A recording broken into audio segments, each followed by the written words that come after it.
एक माननीय राष्ट्रपति प्रधानमंत्री की और एक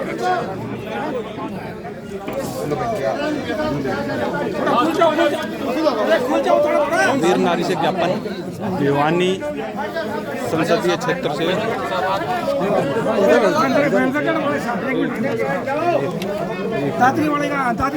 दादरी वाला राजेश थोड़े थोड़े खुल जाओ साहब, खुल जाओ थोड़े थोड़े।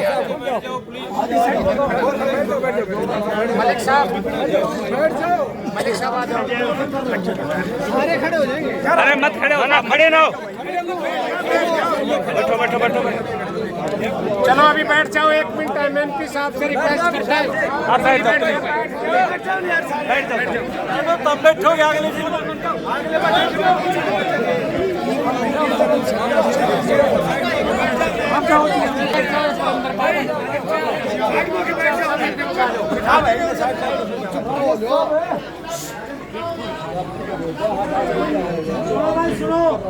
अरे बैठ जाओ ना साहब के देखे ना कोई रोज ना हो आपने बीच में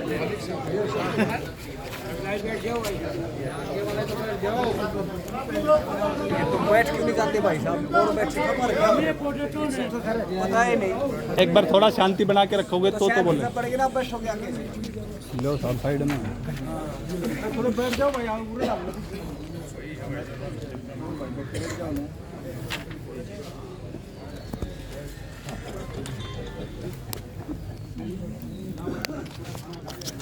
एक बार आप बोलोगे मैं बोल लूँ।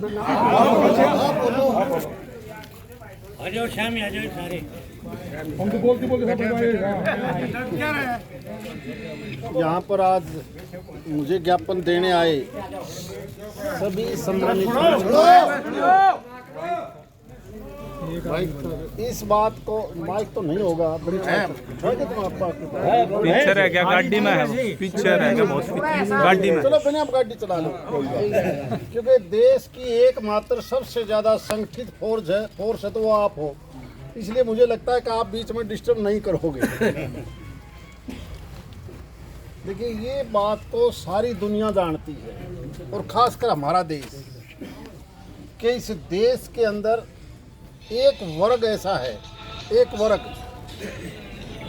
जो गांव में खेती करता है, वो चाहे मजदूरी करता हो या खेती खुद किसान करता हो, और उसी के घर में पैदा होता है देश की रक्षा और सुरक्षा का सिपाही, चाहे वो आप उनमें से रिटायर हो लिए हो या नई भर्ती वाले हो, यानी देश की फौज में भी पैदा वहीं से होगा।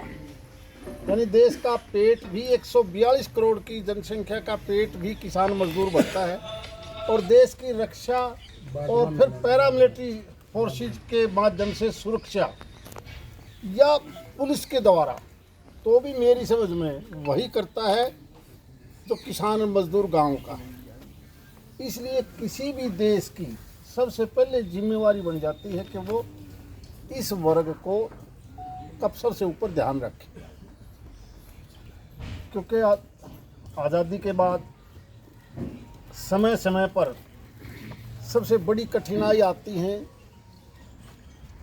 सर्विस सेक्टर वाले को भी और रिटायर होने के बाद भी। कुछ महीने पहले आप लोगों में से कुछ एक साथी मेरे को भी मिले थे और राव इंद्रजीत सिंह के साथ मिले थे। उस दिन भी हमने एक रिक्वेस्ट करी थी कि आप हमें, क्योंकि उस वक्त हमारा पार्लियामेंट का सेशन चला हुआ था, कि आपकी ये डिमांड अगर हम पे पहले दे दोगे तो हम अपने सभी साथियों समेत पार्लियामेंट में ये आवाज़ उठा लेंगे और माननीय राजनाथ सिंह जी से और दूसरे बड़े नेताओं से हम ये बतौर मेमोरेंडम, क्योंकि सभी सांसद होंगे तो उसका प्रभाव अच्छा पड़ेगा। आपका ध्यान हो ये बातें हमें देख गया था, लेकिन इस बार क्योंकि सेशन की कार्रवाई सुचारू रूप से चली ही नहीं,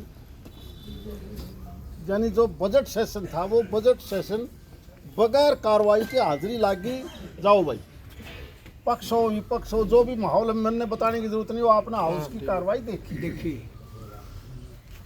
क्योंकि ये बहुत सी चीज़ें इसमें ऐसी हैं जिसके अंदर कुछ एक चीजें इग्नोर की गई, इसमें दो राय नहीं।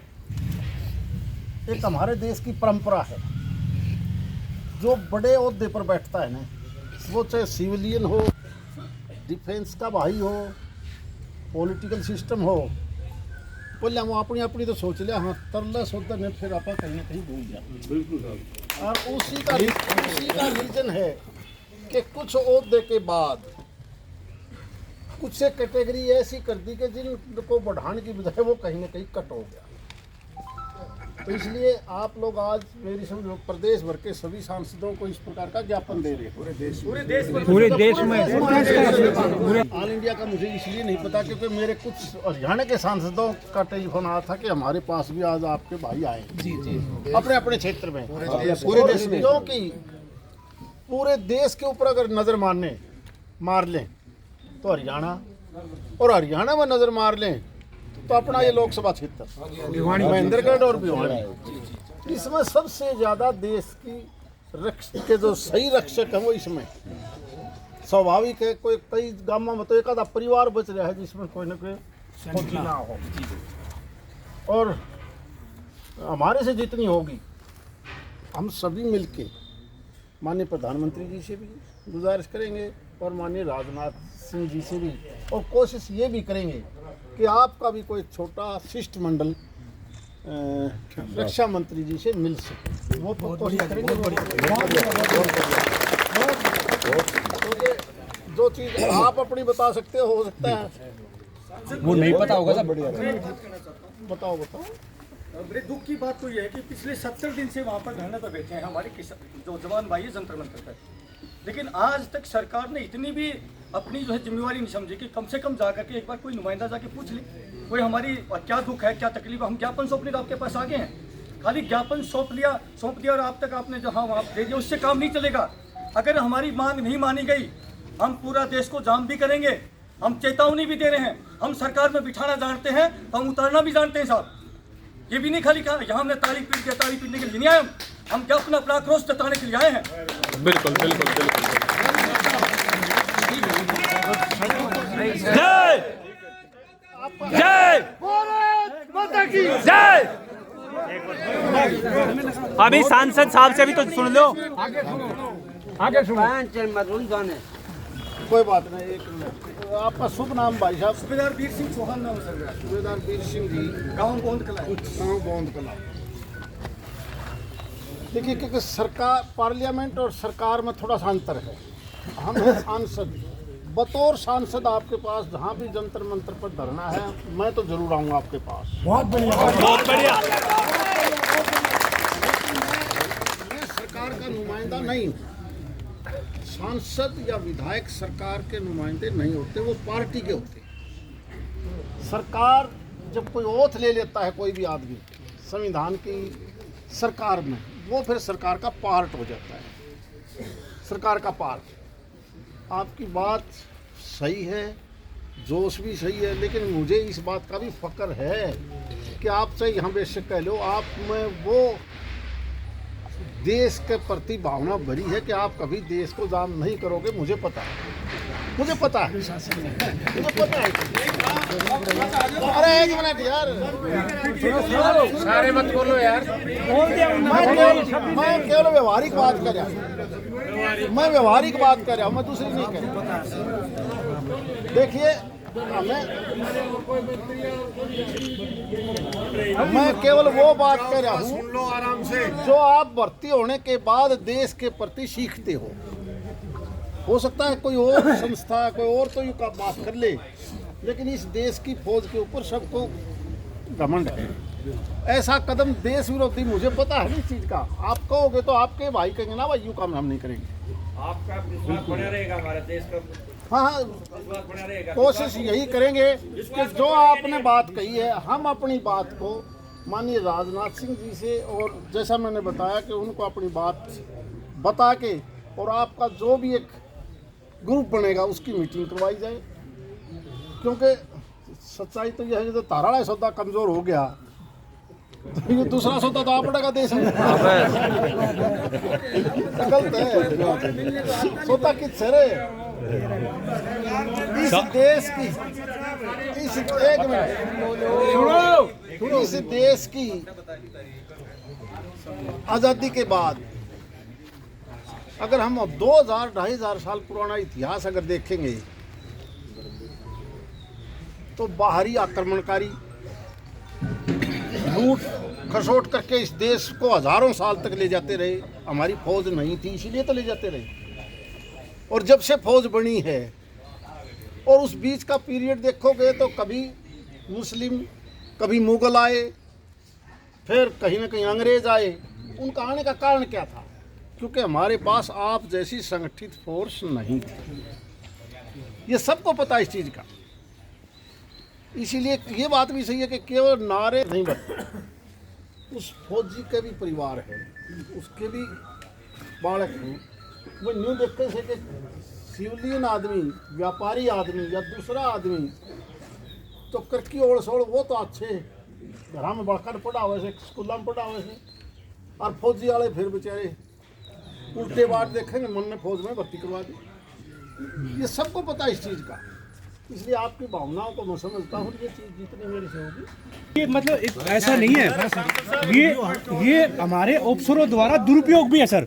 जब ये फॉरेन पॉलिसी एक सेकंड, जब ये सर फॉरेन पॉलिसी आई कि भाई जो जोखिम भत्ता है ये फॉरेन का है, हमारा नहीं, फॉरेन पॉलिसी है, जोखिम भत्ता है। तो जोखिम भत्ता में द्वेष भावना कैसे? एक आरक्षण किसको मिलता है? आरक्षण सबसे लो लेवल को मिलता है, और सेना में सबसे लो लेवल पर कौन होता है? जवान। और जवान को आपने सबसे 5200 रुपये देकर के जवान को संतुष्ट कर दिया। आप एमएनएस नॉन कम्बेटेंट है, जो लड़ाई में नहीं जाती, एमएच में बैठी रहती है, और उसको आपने 10,500 दे दिया। और ऑप्शन ने खुद ने अपना 15,500 ले लिया। और दुर्गम जगह पर द्रास, कारगिल, सियाचिन ग्लेशियर में मैंने ऐसे जवान देखे हैं गढ़वाल राइफल के, जब हम चार्ज ले रहे थे कारगिल, अगर किसी ने देखी हो तो कारगिल में एक पोस्ट है 39, उस पर वो उसकी सर्दी नहीं रुकी। उस जवान ने साहब क्या किया, अपने स्लीपिंग बैग को नीचे से डाला, नीचे से डाल करके उसकी चैन बंद कर ली। मैं बोला बेटा ये क्या कर रहा है? सर मैं ड्यूटी दे रहा हूं। तो उस ड्यूटी देने वाले जवान को तो आपने 5200 रुपये में रख दिया। और एफआरपी में, एक सेकंड सर, जो मैंने अपनी आंखों से देखा है, एफआरपी में बैठा मेरा मेजर कंपनी कमांडर गुप्ता साहब, उसके लिए एफआरपी चल रही है। उसकी एफआरपी में सर इतनी गर्मी है कि वो कच्चे में है। मैं सीएचएम होने के कारण रिपोर्ट देने जाता हूं, मैं दरवाजा खटखटाता हूं, सर सीएचएम सर बाहर से ही बता दो आप क्या क्या आदेश है। मैं उसके ओर से उसको आदेश सुनाता हूं। वो आदमी 15,500 रुपए लेता है, और एक जवान जो उसकी सर्दी नहीं रुक रही, वो क्या करता है? स्लीपिंग बैग अपने डाल करके और वो ड्यूटी देता है। और आज हमारी सरकारें ब्यूरोक्रेट के सामने और अधिकारियों के सामने, पता नहीं अज्ञानता के कारण या गुमराह के कारण, वो इतना उनको नॉलेज नहीं है कि एक जवान फ्रंट में कैसे लड़ रहा है। और अगली बात, अगर लड़ाई के हालात की बात बताता हूं, 400 गज पहले और कंपनी कमांडर 1.5 किलोमीटर पहले प्लाटून कमांडरों को, सीनियर जैसे को चार्ज दे देता है। भाई उसका ऑब्जेक्ट दिखाता है, सामने 1000 गज एक उठी हुई टेकरी, उस पे हमारा, आपका भी बोलना, उस पे हमारा दुश्मन का बैंकर कब्जा करो।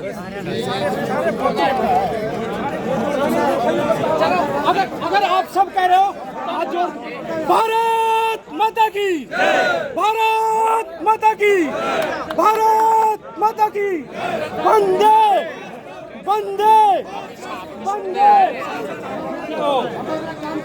अरे एक बात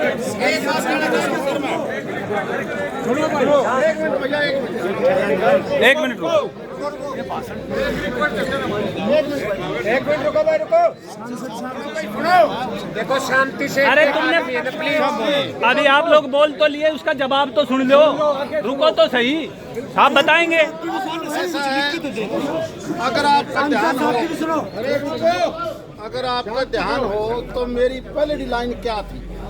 उसमें यही तो थी कि बड़े लोग बिल्कुल ठीक है, ये तो पहले बताई, जो आपने बताई वो मैंने पहले ही बता दी थी कि बड़े लोग, चाहे वो पॉलिटिकल सिस्टम हो, सिविलियन हो, डिफेंस की हो, मेरी पहले की लाइन वही थी। तो सर हम यही कहना चाहते हैं एक मिनट यार, बताओ इसलिए ना क्योंकि मैं पार्लियामेंट की स्टैंडिंग कमेटी डिफेंस में 5 साल रहा हूँ। बिल्कुल बिल्कुल 5 साल तक मैं डिफेंस की जो पार्लियामेंट की कमेटी है, जिसमें सारे के सारे सीनियर एमपी होते हैं, वो पूर्व चीफ मिनिस्टर होते हैं, वो पूर्व रक्षा मंत्री होते हैं, हमारी कमेटी रही है। और हम नॉर्थ ईस्ट से लेकर और नीचे तक, न केवल डिफेंस हो, एयरफोर्स हो, हम नेवी हो, हर जगह गए हैं।